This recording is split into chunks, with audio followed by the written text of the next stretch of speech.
You mean to say that for the longest time, there have been scoundrels who would use the Charmity Festival that I have bequeathed to the masses as a tool to realize their ambition?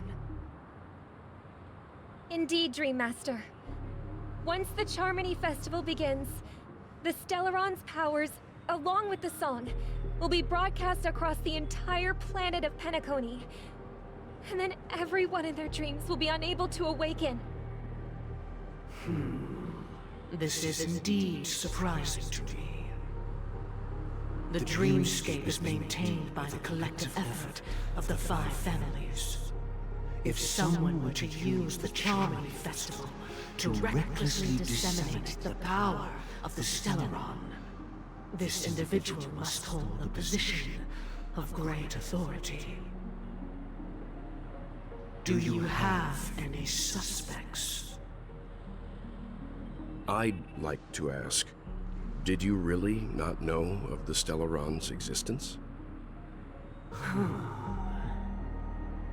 I would have never thought that this nameless would point the spear at me.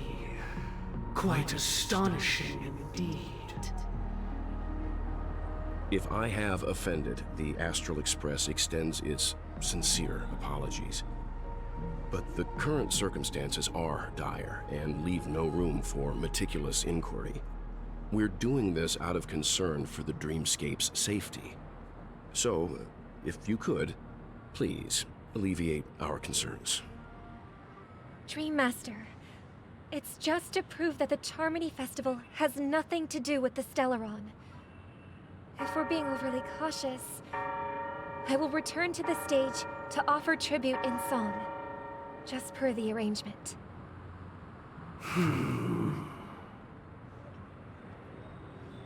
Sunday, Robin.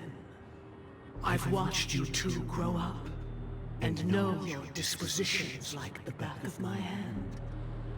Both of you, right now, can surely be lauded as their most devout advocates. I already know your resolve. The magnitude of this matter is enormous, and cannot be taken lightly. Since Mr. Yang has asked with such earnestness, I will personally respond in kind. If there is a need, the entire Oak family will be mobilized to heed your call.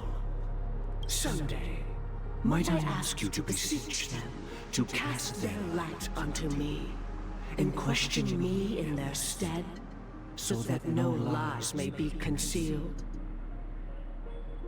I will do as you command.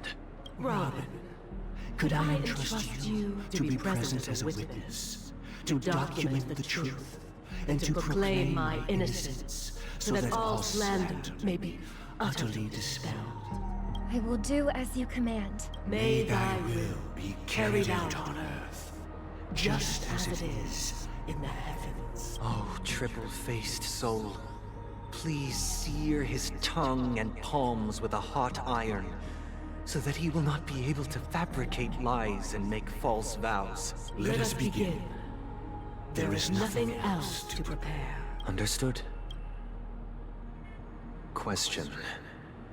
Have you devoted your life to your god, never worshipping other gods? Naturally. Do you love your god as you do yourself? Always heeding their admonishments? Naturally. Have you strayed from the path expected by your god, betraying their name?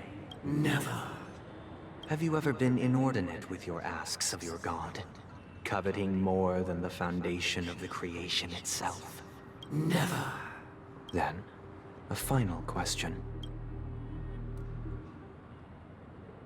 Do you swear to fulfill all vows, past, present, and future?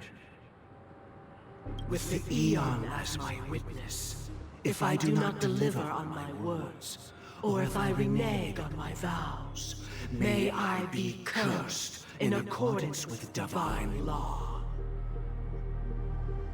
They have seen your faith, and have endorsed your faith. With this, it can be evidenced... Just a moment. What is it, Mr. Yang? I have another question I hope to have answered. To my understanding, the family's harmony and prosperity have never relied on so-called divine laws. The god you both mentioned, are they truly Shipe?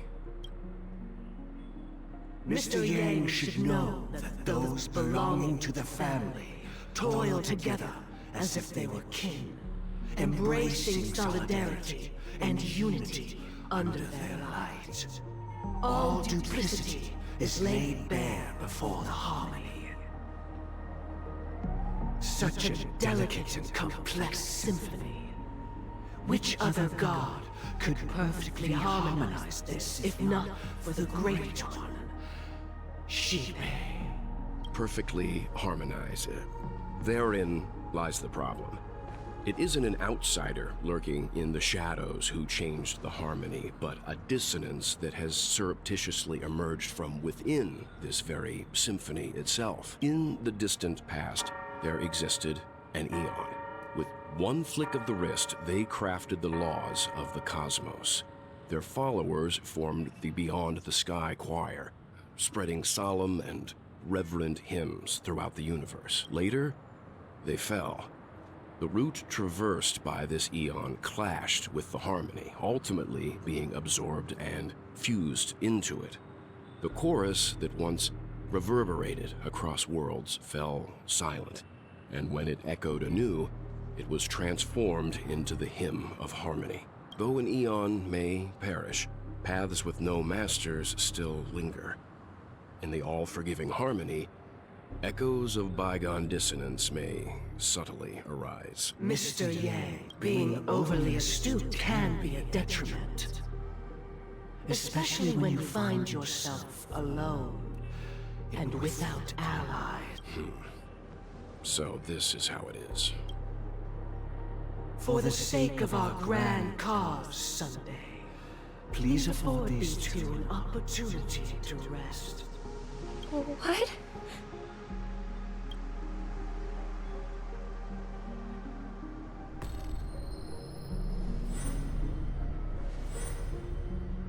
Sorry, Robin. It's just you. I did not wish for you to know this. It's a pity that things have turned out this way. So, this is the true reason I can't sing? The shadow that envelops Penacony is actually... We were never children of the harmony. Our ideal paradise could not have been crafted by Shipe. True bliss can only be guaranteed by the one who transcends the many.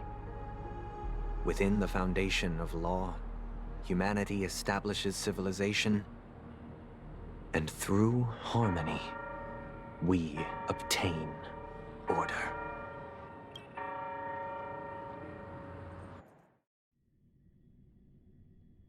Unbelievable.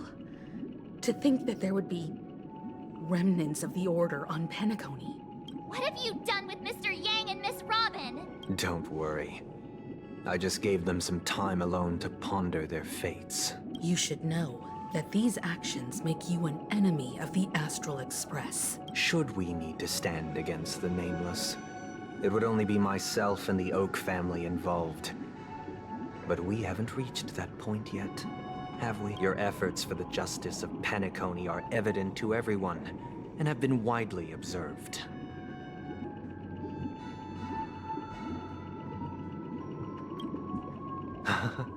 Patience is a virtue. However, I won't hold it against you. On the contrary, I'm here to make my intentions clear. If it is the Order that drove you to imprison Welt and Robin, and you're using them to coerce our compliance, then there'll be no point in entertaining any type of discussion. You're mistaken, Miss Himiko. They are in very safe hands, and just as the family has always proclaimed, no one can be harmed in the dreamscape, least of all in the beautiful new world belonging to the Order. Penacony and the entire universe have witnessed far too much innocent bloodshed. The strong wield their blades against the weak, and the victors push the vanquished to the brink of life. Natural selection. The world abides by this principle, establishing the well-being of humanity atop the corpses of the downtrodden. Only we, or rather, I, possess the power to put an end to this farce. So you've decided to resurrect a dead Eon? No one's ever done such a thing. If Miss Himiko is interested, let's draw back the veil and speak candidly. I've always firmly believed that people can understand one another through peaceful means. I'm willing to divulge the unembellished truth as to the intentions of the Order's Pathstriders, so that you will make better judgment for the Astral Express, for Penacony, and for this stretch of the universe. Words can hardly do justice to the beauty of that ideal. So, come with me, everyone. Let us retrace our steps and see once again where this road leads. Huh? Where'd he go? Welcome. This isn't any location in Penacony's dreamscape. It's my inner world. The reason the scenery before you remains unchanged is because your consciousness has drawn on similar concepts to fill in the gaps. Did you do the same to Welt? It's a tuning process. Stronger in effect and more draining on the mind. The gray-haired guest has experienced it before, so he should understand what it entails. Tuning allows you to intuitively grasp my feelings, which also means that I cannot hide anything from you. Now, everyone, please look at the huge screen. The road we once took begins here. From this point on, you will witness the numerous decisions I've faced. I've selected a portion of these to share with you. I believe after going through similar predicaments, you'll be able to better understand my thoughts. Let's begin. The first decision. A story about a baby bird. This story happened when Robin and I were very young. We were victims of the Stellaron disaster, and the family's Mr. Gopher Wood, who would later become the Dream Master of Penacony, saw that we siblings had no one to turn to and took us in. Later on, Robin and I lived a time with nary a care in the world. One day, after dinner, while my younger sister and I were lounging about in Mr. Gopher Wood's yard, we spotted a fledgling Charmony dove all on its own. That baby bird was tiny. It didn't even have all of its feathers, and it couldn't sing. When we found it, it was already on its last breath, having fallen into a shrub, probably abandoned by its parents. We decided to build a nest for it right there and then. However, thinking back, that winter was unusually cold, with fierce winds at night in the yard, not to mention the many poisonous bugs and wild beasts in the vicinity. It was clear that if we left the fledgling in the yard, it stood no chance of surviving until spring. So, I suggested we take it inside, place it on the shelf by the window, and asked the adults to fashion a cage for it. We decided that when it regained its strength enough to spread its wings, we would release it back into the wild. The tragic part, something that we'd never considered, was that this bird's fate had already been determined long before this moment. Its destiny was determined by our momentary whim. Now, I pass the power of choice to you all. Faced with this situation, what choice would you make? Stick to the original plan. and build a nest with soft net where the Charmony dove fell. Or build a cage for it and feed it, giving it the utmost care from within the warmth of a home. I eagerly await your answer.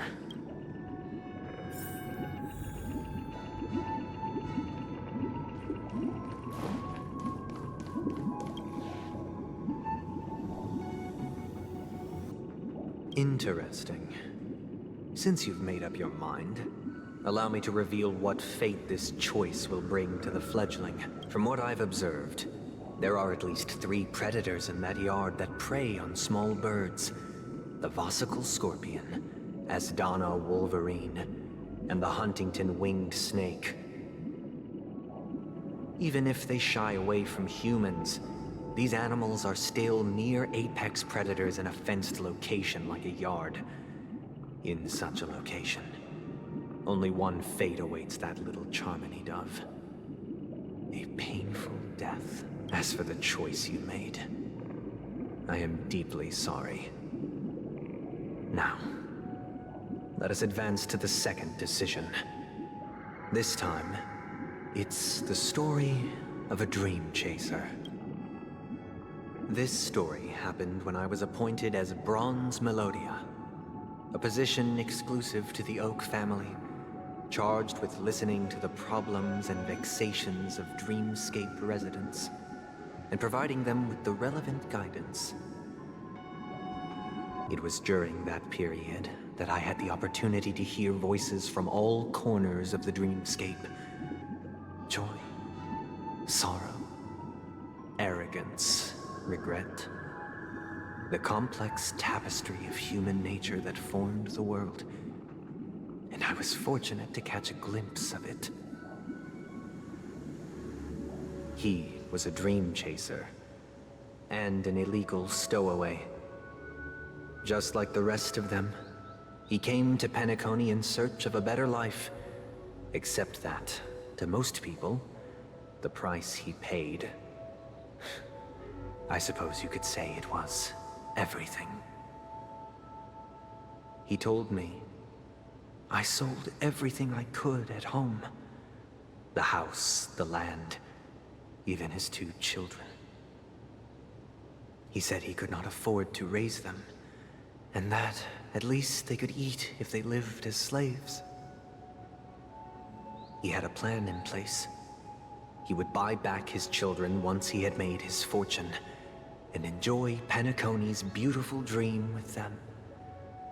Alas, his plan to smuggle himself was somewhat clumsy, and he was sniffed out by those pig-headed hounds. After hearing the Dream Chaser's story, I immediately appealed to the Bloodhound family to cease their pursuit. That way, at least he could live peacefully. But I was still too naive to the ways of the world. I did not anticipate that what I thought was a kind gesture would later lead to dire consequences. I'll tell you the outcome soon. For now, I'd like you all to make a choice. Will you do as I did, and try to convince the Bloodhound family to stop their pursuit, so that the Dream Chaser may live peacefully and realize his wishes? Or will you remain silent, leaving him to languish while the hounds are hot on his heels, until his inevitable judgment arrives? I look forward to everyone's decisions. Who knows? Perhaps they might even alter the outcome of this tragedy.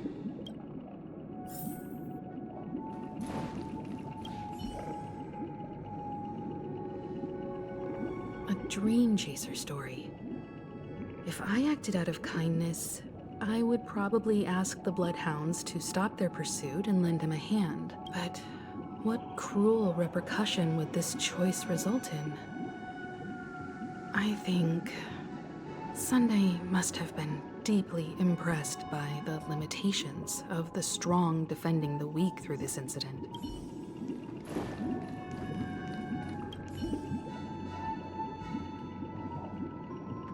This question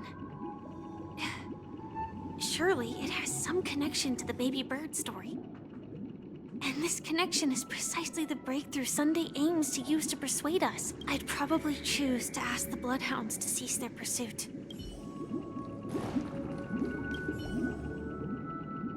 It seems illegal stowaways are really quite common on Penacony.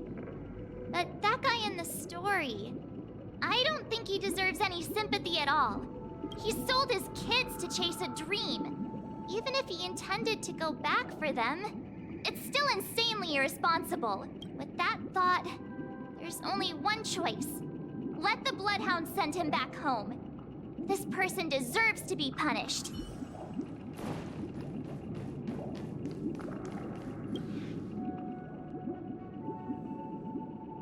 I'm honored to witness you arriving at the same decision. Out of respect, I'll share with you the dire consequences that my choice back then brought about. First, the outcome. He attained major success.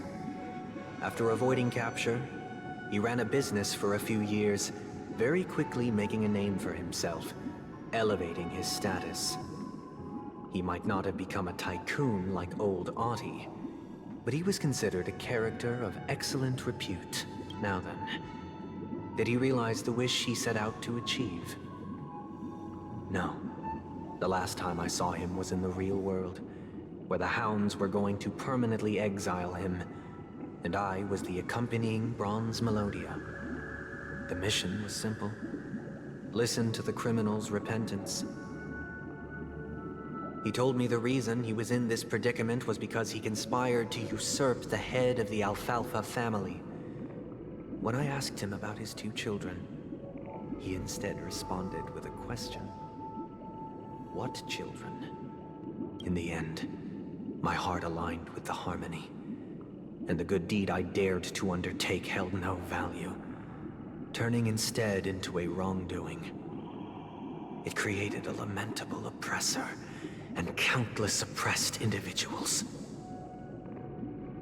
As to your choice, I once again offer my heartfelt apologies. Next comes the third and final decision, and the story this time is my own. This story happened the day I was appointed the Oak family head. At that time, Mr. Gopherwood was the current Dream Master, and as per his wish, we had a private conversation. What surprised me was that the Dream Master had only come to deliver a letter to me. He let me read its contents, and it was a letter from my sister. The letter contained the usual pleasantries, anecdotes from her travels, nothing out of the ordinary. Just as I started wondering how this letter related to our discussion, the Dream Master began to speak. Do you know who wrote this letter? My sister, of course. But why would you personally visit me to hand me a letter from my sister containing mere trivialities? To help you grasp the full scope of this issue. Do you know where Robin is at this moment? From what the letter indicates, she must be in Caspelina 8, correct? She's touring there right now. Correct. Has she mentioned anything about a stray bullet? A stray bullet? What? A war has broken out on that planet. It is because of this very reason that Robin chose this destination. To spread the word of the Harmony. And to save the lives of that planet. She personally made for the front lines. She hoped to ease the people's suffering with song, and was willing to brave mortal danger to deliver the IPC's medical supplies. Unfortunately, stray bullets show no such compassion. Is she all right? If the operation was successful, she should probably be recovering in the field hospital.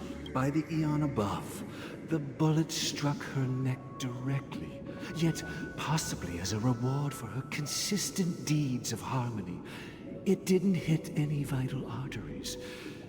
Once you've attended to your outstanding tasks, it'd be advisable to write her back as soon as possible. Those damned savages! I'll pack my bags right away. My gratitude for bringing this to my attention, Mr. Gopherwood. Now you understand why she always wears such elaborate neck ornaments, don't you? How could this happen?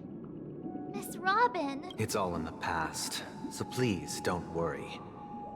I share this in the meager hope that you will understand the Harmony's limitations and predicament. As grandiose as the strong defending the weak sounds, many times, it is nothing more than wishful thinking. Likewise, I've prepared one last question, one last choice. But rest assured, this choice will not have any grave consequences, because this is merely a figment of imagination, a nightmare that has haunted me through countless nights. If you ever had the opportunity to make a choice like I did, would you still support Robin's journey on the path of harmony?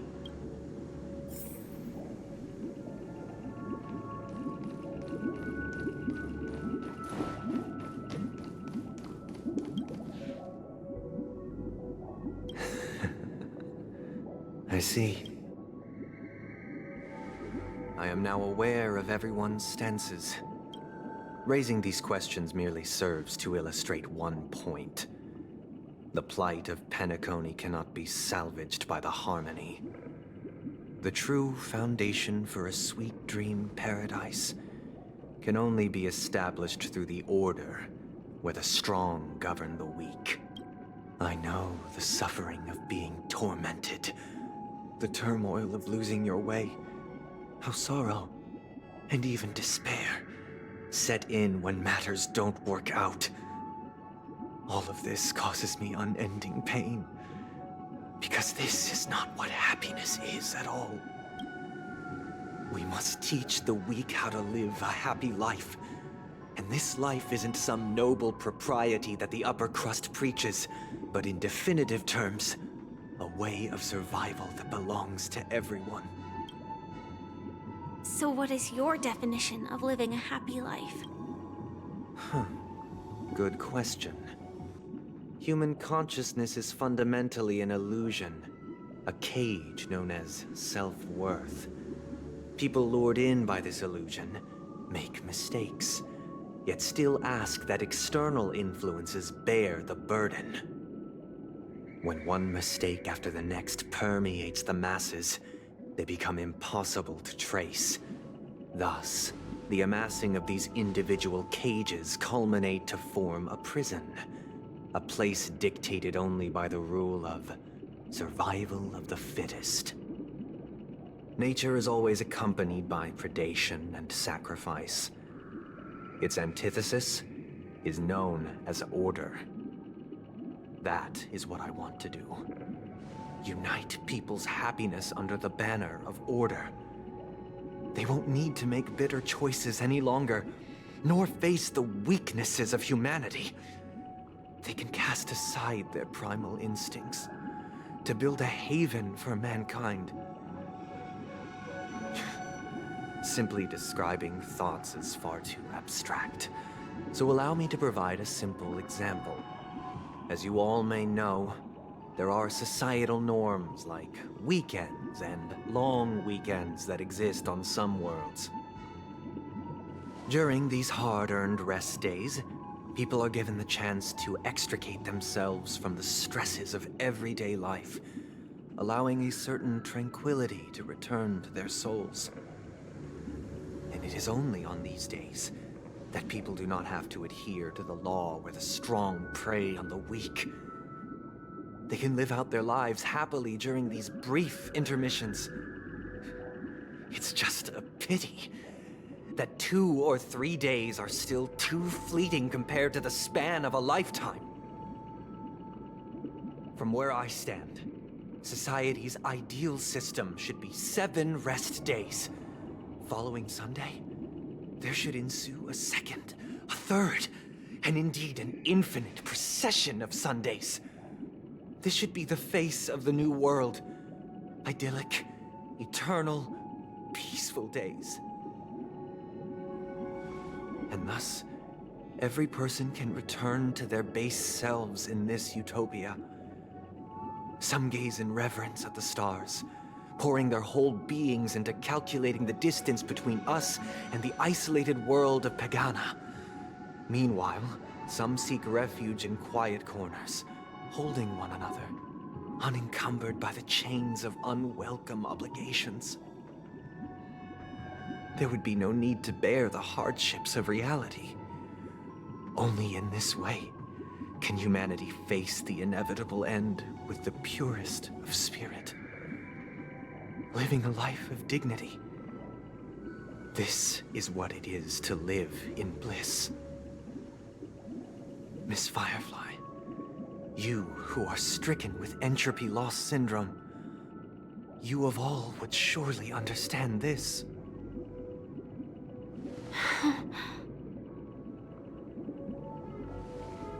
It sounds like a flawless theory.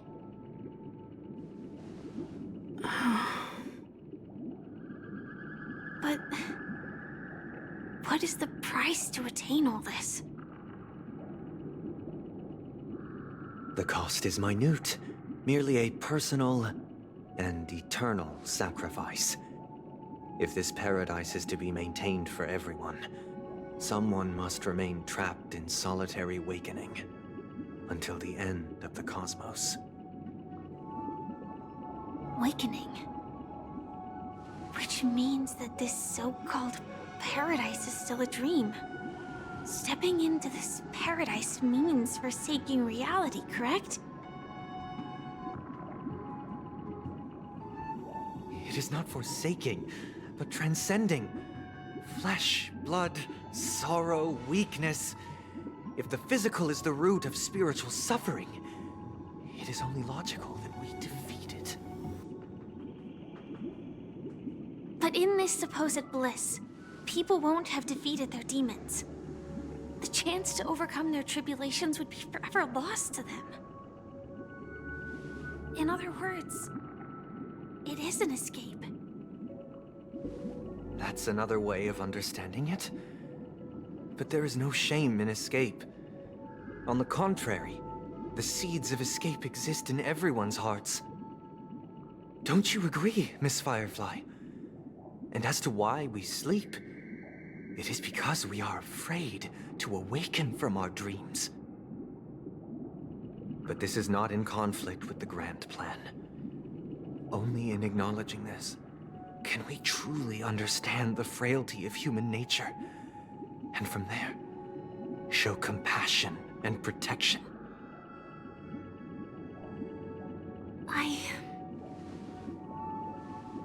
I admit that you are a born leader. Your perspective on humanity brims with pessimism. Yet you express compassion for all, even when your heart pities them. But unlike you, I live for the self. From my perspective, individuals making choices for themselves is their birthright. The want to escape may be innate in the weak. But whether they are weak or not, it is not up to another to decide. Perhaps in your mind, you also view me as weak?